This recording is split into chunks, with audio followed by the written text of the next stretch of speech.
Alright, well, I just kind of wanted to talk about the Keystone Pipeline. And obviously there's been a lot of debate on the news about it. I've seen a lot of YouTube videos about it. And I actually just watched one called The Shot of the Day. Some guy thinks he's cool with some vodka tea. Everybody has the wrong idea about this damn pipeline. And everybody wants to blame the president. Now, I'm not for Obama, okay? I'm not Democrat or Republican. I vote independent. But everybody needs to understand that, number one, the president is a mascot for the country. The president has almost no power. Congress has all the power in the country. The president has like 12 powers that he can do, and they're all a joke. He does nothing. He's a puppet being pulled by the strings of the machine, which is the government. Now, I'm sure that a lot of you guys know that the oil comes from the tar sands in Canada.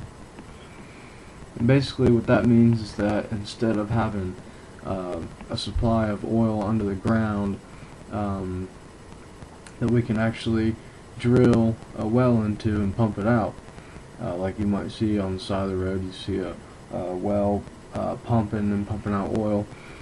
It's not like that at all. With the tar sands, what you have to do is you have to almost strip mine the area. So you're digging underneath the ground to get to the sand. And the sand is just like tar. That's why it's called the tar sands, because it literally is just sand, just soaked and saturated with oil.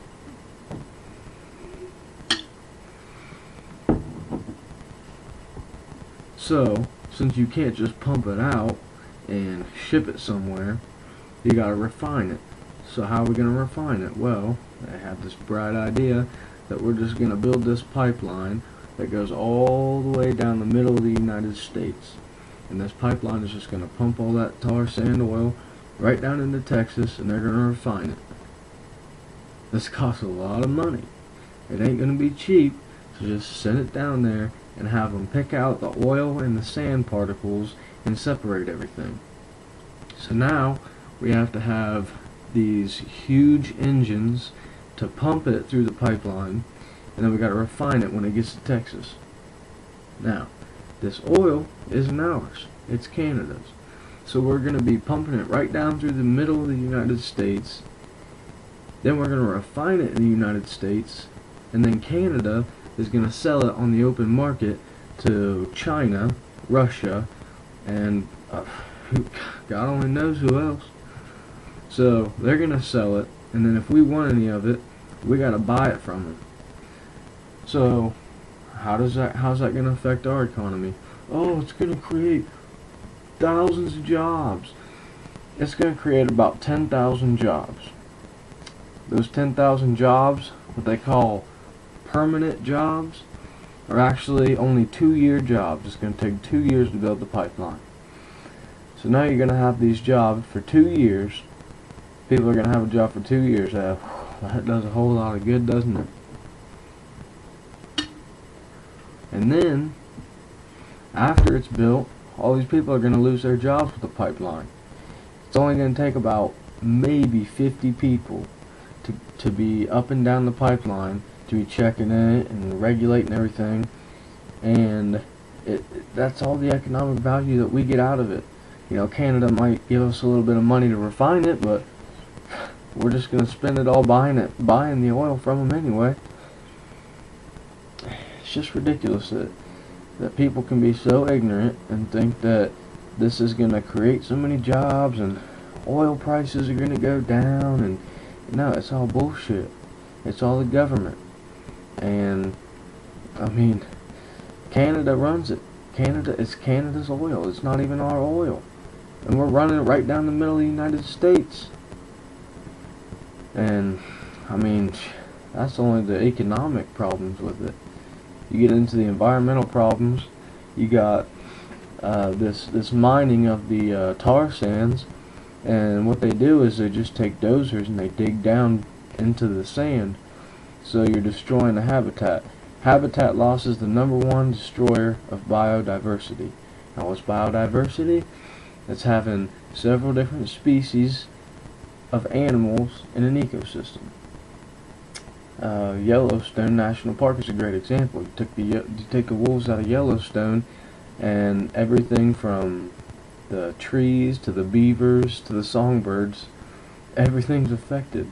So now you're taking out all this habitat, you're digging down into the tar sands, pumping it out, and then you're going to take it all the way down this pipeline that runs all the way from northern United States, lower Canada, all the way to Texas.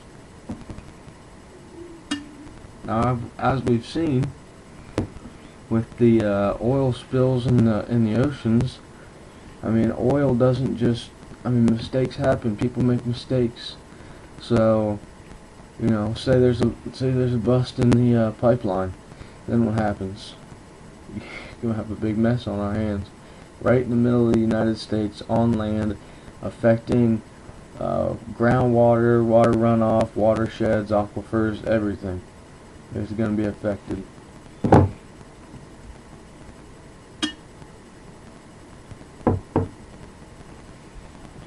So I think that everybody needs to, #1, quit blaming the president. Okay, he means nothing. He doesn't make any rules. He doesn't do anything. I mean, the biggest power that the president has is to pardon people. What's pardoning? He can basically give you a get out of jail free card. So you send him a letter if you're in prison, and you know, maybe he'll have mercy on you and he'll pardon you, which means that you get off scotch-free.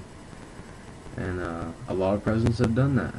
Bill Clinton, before he was put out of office, I mean, he pardoned like 300 something. I mean, a whole lot of people, maybe into the thousands. He pardoned a bunch of people. And George Bush did the same thing, and I'm sure Obama will pardon people too. But that's the only power they have. Congress rules everything. Congress makes the rules. Congress passes the bills. Even if the president vetoes the bills, they go right back into Congress. This pipeline is something that people don't really know about. They don't understand the pipeline.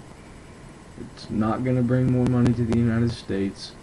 It's not going to help with jobs. All the money is going to Canada.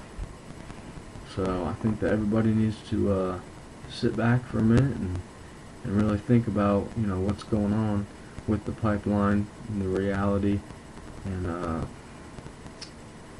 make our own decisions. You know, don't let the newscasters tell you what to think. I mean, this is ironic, and because you're on YouTube watching this right now, but don't always believe everything you see on the internet, because you never know what's going to be true or not.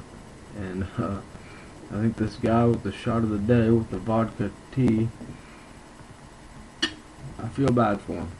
I pity him, because he basically got on YouTube and got on the internet, made himself look like a fool because he doesn't know what he's talking about. And I don't think it'd be very smart for any politician to jump into something like that so drastically when we don't even know what we're doing with it. So just sit back and think.